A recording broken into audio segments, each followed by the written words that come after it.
Orient bell tiles studio से आप देख रहे हैं एबीपी न्यूज। नमस्कार, एबीपी न्यूज पर हाजिर हूं मैं रोमाना इसार खान। शाम के 4 बज रहे हैं। वक्त हो गया है वो सच जानने का जिसकी खुद खबर गवाह है। और आइए अब विस्तार से खबरों का रुख करेंगे। दिल्ली यूनिवर्सिटी स्टूडेंट्स यूनियन यानी डूसू चुनाव के नतीजे घोषित हो गए हैं और कुल 4 पदों में से 3 पद पर एबीवीपी के उम्मीदवारों को बड़ी जीत मिली है। ये इस वक्त की बड़ी खबर है।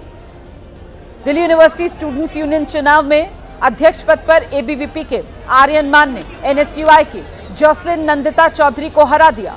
उपाध्यक्ष का पद एनएसयूआई के खाते में गया है। एनएसयूआई के राहुल झांसला ने एबीवीपी के गोविंद तंवर को हराया यहां पर बड़े मार्जिन से। इसके अलावा सचिव पद की अगर बात की जाए तो एबीवीपी के कुणाल चौधरी की जीत हुई है सचिव पद पर। उन्होंने एनएसयूआई के कबीर को मात दी है और संयुक्त सचिव पद पर भी एबीवीपी की ही जीत हुई है। एबीवीपी के खाते में संयुक्त सचिव पद भी गया। एबीवीपी की दीपिका झा ने एनएसयूआई के लवकुश भड़ाना को यहां मात दी है। तो ये परचम एबीवीपी का लहराया है। सिर्फ एक उपाध्यक्ष पद को छोड़कर बाकी तीनों पदों पर एबीवीपी की बड़ी जीत।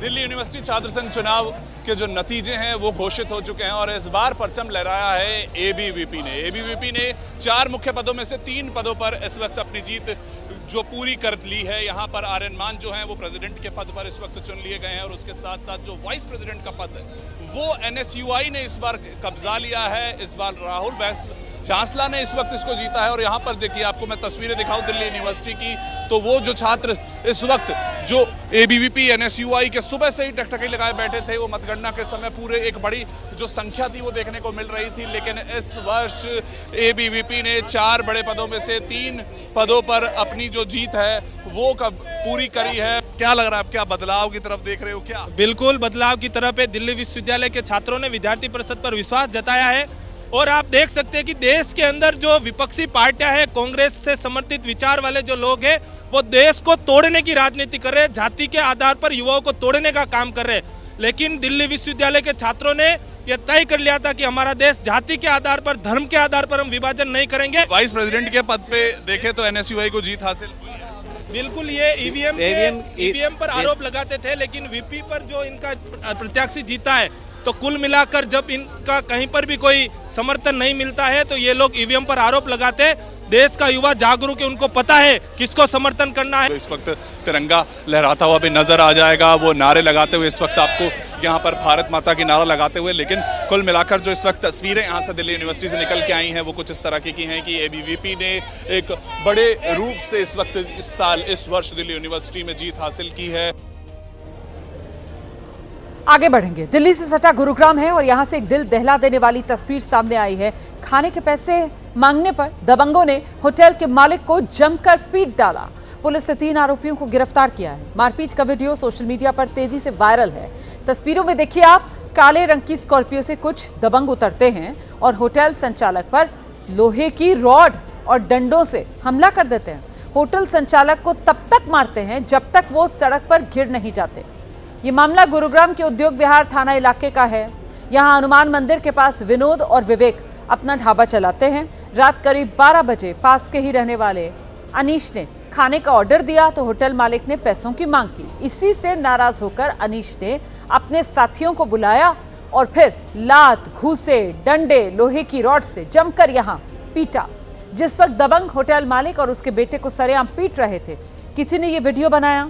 ये वीडियो अब वायरल है। होटल मालिक की शिकायत पर उद्योग विहार पुलिस ने 3 आरोपियों को गिरफ्तार किया है। अन्य आरोपियों की तलाश की जा रही है।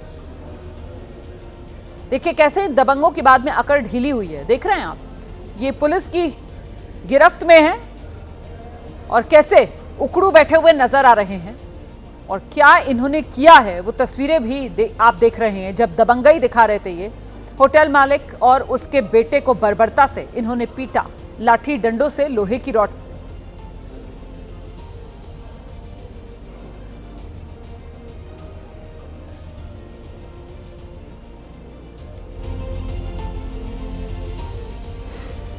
उधर उत्तराखंड के रामनगर में लड़कियों के 2 गुटों के बीच जबरदस्त मारपीट हो गई। बीच सड़क पर लड़कियां काफी देर तक एक दूसरे के साथ मारपीट करती रही। इसका वीडियो भी सामने आ गया है। इसमें दिख रहा है दो लड़कियां एक दूसरे के बाल पकड़कर आपस में गुत्थम गुत्था हैं, लात घूंसों से एक दूसरे पर वार कर रही हैं। बीच सड़क पर काफी देर तक ये मारपीट होती रही। बाद में मौके पर पुलिस पहुंची। पुलिस ने लड़कियों को समझा बुझाकर अलग किया। इसका वीडियो सोशल मीडिया पर वायरल है। ये घटना भवानीगंज इलाके की बताई जा रही है। देखिए कैसे दो लड़कियां एक दूसरे के साथ गुत्थम गुत्था होती नजर आई। सब कुछ बीच सड़क पर हो रहा था।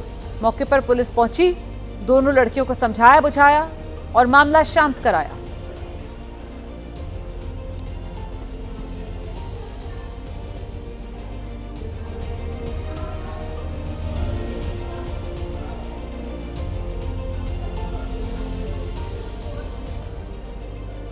इंडियन ओवरसीज कांग्रेस के प्रमुख हैं सैम पित्रोदा। एक बार फिर उन्होंने विवादास्पद बयान दे दिया है। एक इंटरव्यू में सैम पित्रोदा ने कहा, मैं पाकिस्तान गया और मुझे वहां घर जैसा महसूस हुआ। Our foreign policy, according to me, must first focus on our neighborhood. Can we really substantially improve relationship with our neighbor? I've been to Pakistan, and I must tell you, I felt at home. I've been to Bangladesh.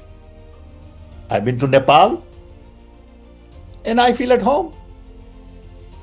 I don't feel like I'm in foreign country.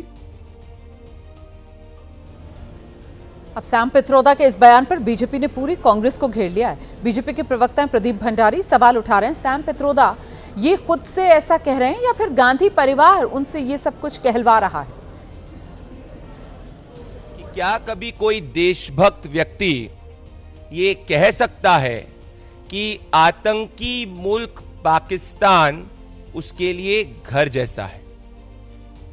पर इस बात को राहुल गांधी के करीबी, जो राहुल गांधी और Congress party की पूरी स्ट्रैटेजी निर्धारित करते हैं, जिनका रिश्ता गांधी वाड्रा परिवार से पिछले 30 सालों का है, मतलब वो जो कहते हैं वो राहुल गांधी और सोनिया गांधी कहती हैं, और ये कहते हैं कि आतंकी मुल्क पाकिस्तान इनके लिए घर जैसा है।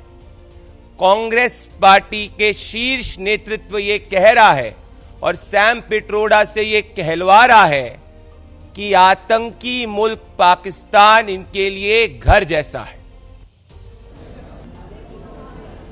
फिल्म अभिनेत्री दिशा पाटनी के बरेली वाले घर पर फायरिंग के मामले में एक नया और दिलचस्प मोड़ आ गया है।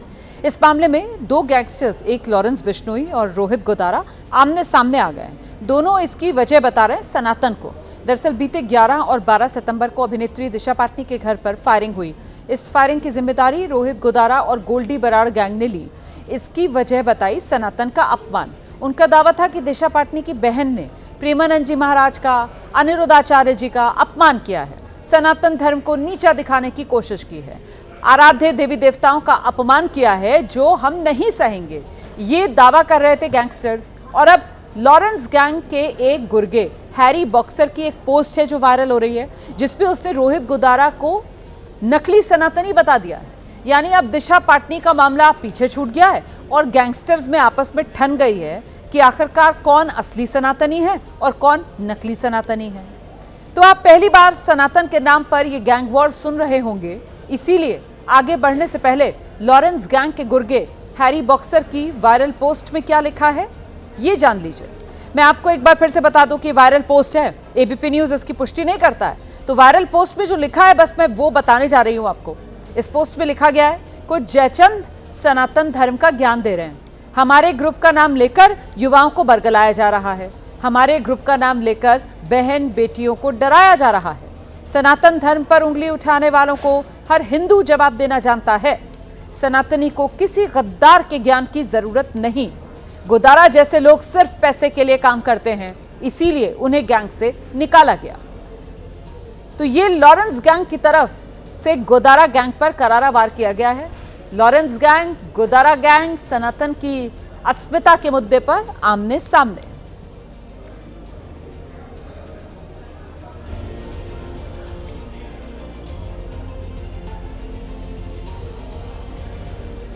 और अब अगली खबर बेंगलुरु से है, जहां डिलीवरी बॉय की पिटाई का एक वीडियो सामने आया है। यहां खाने का ऑर्डर देरी से पहुंचा, इस पर दो लोगों ने डिलीवरी बॉय को जमकर पीट डाला।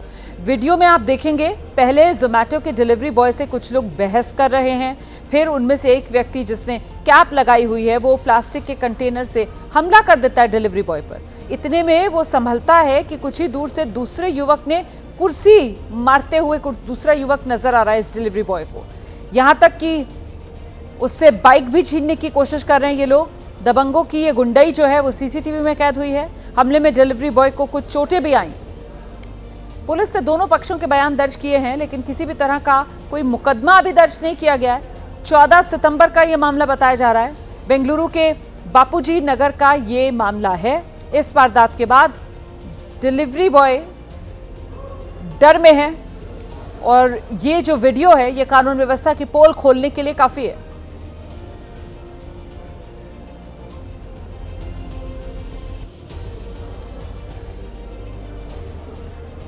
उत्तर प्रदेश के मेरठ में बाइक तेज चलाने को लेकर नसीहत देना एक युवक को भारी पड़ गया। बाइक सवार युवकों ने अपने साथियों के साथ मिलकर इस युवक की पिटाई कर दी। दरअसल आरोपी गली में तेज बाइक चला रहे थे और तभी एक स्थानीय युवक ने उन्हें टोक दिया। इस पर आरोपी ने युवक की पिटाई कर दी। बाद में आरोपी ने अपने और साथियों को बुलाया और इसके बाद गली में जमकर मारपीट हुई। एक विशेष समुदाय के युवकों ने पीड़ित की बुरी तरह पिटाई की है। आरोपियों ने जाते जाते अंजाम भुगत लेने की भी चेतावनी दी। पीड़ित पक्ष ने थाने में आरोपियों के खिलाफ तहरीर दी है।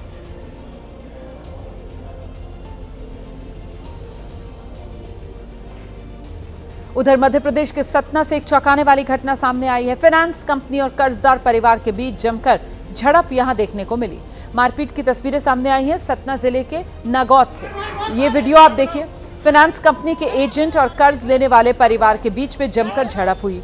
एक दूसरे के साथ हाथापाई ये लोग कर रहे हैं। मारपीट का वीडियो सोशल मीडिया पर वायरल है।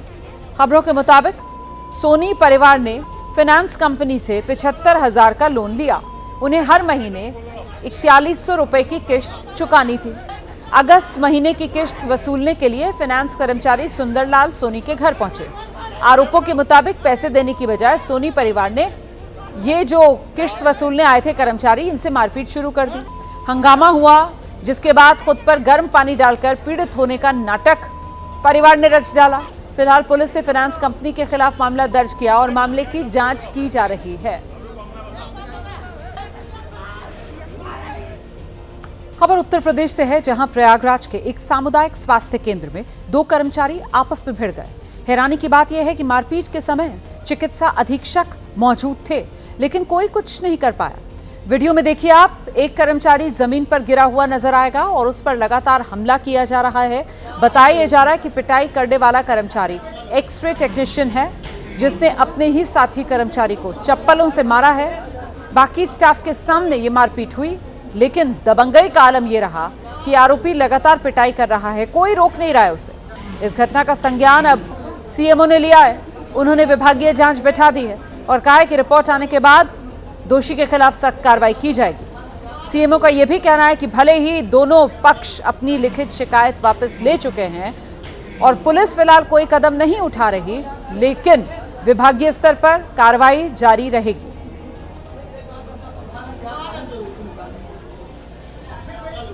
खबर गवाए देख रहे हैं आप। दुनिया में खाने के शौकीनों की कोई कमी नहीं है। मनपसंद खाने की चाहत में लोग कुछ भी कर गुजरते हैं और इसी से जुड़ी एक दिलचस्प खबर है, गुजरात के वडोदरा से सामने आई है। यहाँ एक महिला सिर्फ इसलिए बीच सड़क पर बैठकर रोने लगी क्योंकि गोलगप्पा खिलाने वाले भैया ने उसे 20 रुपए में 6 की जगह 4 गोलगप्पे खिलाए।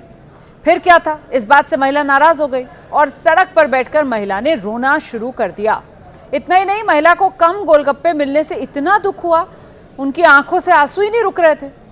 लोग रुक रुक कर महिला को देख रहे थे कि आखिरकार क्या हो गया, क्यों बीच सड़क पर बैठकर महिला रो रही है। यहां जाम लग गया था।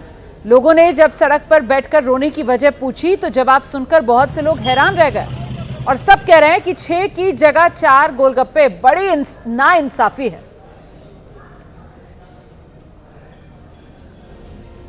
वैसे तो मुझे लगता है इस देश में जितने गोलगप्पे के शौकीन होंगे, ज्यादातर जो बड़े शहरों में रहते होंगे, उन्हें यह पता ही होगा कि गोलगप्पे का रेट आजकल क्या है। 20 रुपए में आजकल ज्यादातर बड़े शहरों में 4 गोलगप्पे ही मिल रहे हैं। लेकिन अब महिला या तो शायद नए रेट जानती नहीं थी जो 20 रुपए में अगर 4 गोलगप्पे मिले तो महिला को लगा कि उनके साथ नाइंसाफी हो गई। 6 गोलगप्पे की वो उम्मीद करके गई थी। पहले धरना दिया महिला ने, फिर महिला रोने लगी। महिला को यह बड़ी नाइंसाफी लगी कि 20 रुपए गोलगप्पे वाले ने उसमें उन्हें 4 गोलगप्पे खिलाए, 6 गोलगप्पे खिलाने चाहिए थे, ऐसा महिला को लगा।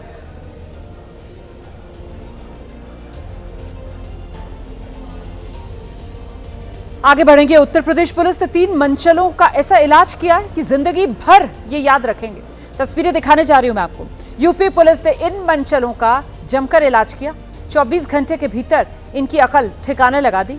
अब ये हाथ जोड़ रहे हैं, कह रहे हैं कि साहब हमें माफ कर दो, सभी लड़कियां हमारी बहनें हैं, आगे से कोई गलती नहीं करेंगे। दरअसल हुआ ये, मेरठ से हापुड़ अपने भाई के साथ युवती जा रही थी, उसके साथ इन बदमाशों ने छेड़खानी की। चलती बाइक से उसे खींचने की कोशिश भी की। लड़की के भाई ने पुलिस में शिकायत की। पुलिस ने 24 घंटे के भीतर इन तीनों आरोपियों को दबोच लिया। एक आरोपी की तलाश अभी भी जारी है।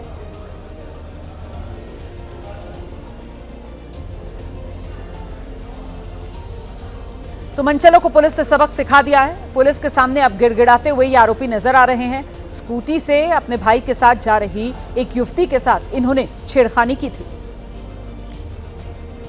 अब आगे से ऐसा हमें आगे से कुछ भी गलती न करने की। सारी बहनें हमारी बहन है। अब जो इस बहन से हमने गलती करी उससे भी हम हाथ जोड़ के निवेदन करते हैं हमें माफ कर दे। अब आगे से हम किसी के साथ ऐसे नहीं करेंगे।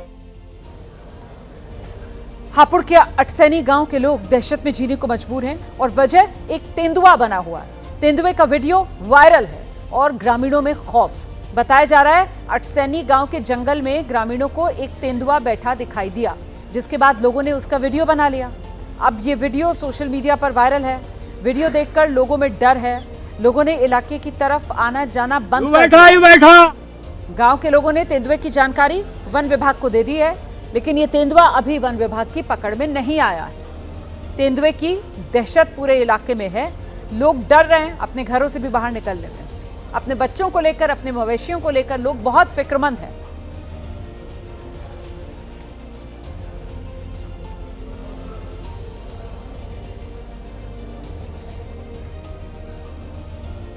उधर बिहार के मधेपुरा में बेखौफ बदमाशों ने जमकर तांडव मचाया। अंधाधुंध फायरिंग, जिसमें एक मासूम की मौत हो गई। ये मामला मधेपुरा के पुरैनी मार्केट का बताया जा रहा है। यहां बदमाशों ने एक दुकान पर कई राउंड फायरिंग कर दी। गोली बच्ची के सिर में जा लगी। इलाज के दौरान बच्ची की मौत हो गई। सनसनीखेज वारदात के बाद इलाके में दहशत भी है, लोगों में गुस्सा भी है। निशाने पर पुलिस है। मौके पर पहुंचे पुलिस कर्मियों का लोगों ने घेराव किया। आरोपियों को जल्द से जल्द गिरफ्तार करो, ये मांग पुलिस के सामने लोग कर रहे थे। बताया जा रहा है बदमाशों ने माबुल कारोबारी निरंजन शाह पर फायरिंग की थी, लेकिन वो निशाना चूक गया और गोली एक बच्ची को लग गई। पुलिस दावा कर रही है बदमाशों की पहचान कर ली गई है। उन्हें पकड़ने के लिए अब दबिश दी जा रही है।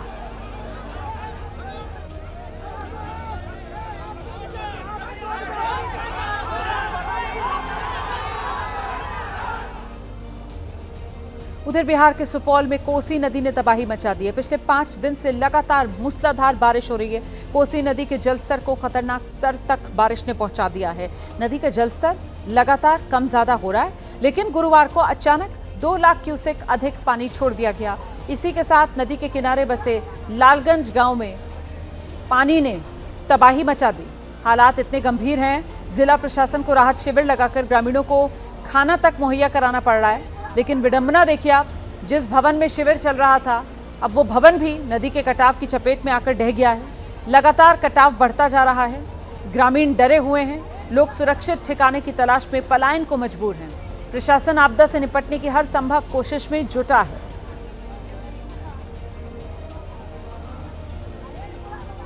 तो बिहार के सुपौल की ये तस्वीरें हैं, जहां पर क्रोध में कोसी है और उसी कोसी के क्रोध में आकर देखिए किस तरीके से तबाही यहां सुपौल में। गांव वालों को पहले ही राहत शिविर में शिफ्ट किया गया था और जिस भवन में राहत शिविर चल रहा था, अब तो वो भवन भी इस नदी के कटाव की वजह से नदी में समा रहा है। ऐसे में लोग अपने लिए सुरक्षित स्थान ढूंढने को मजबूर हैं।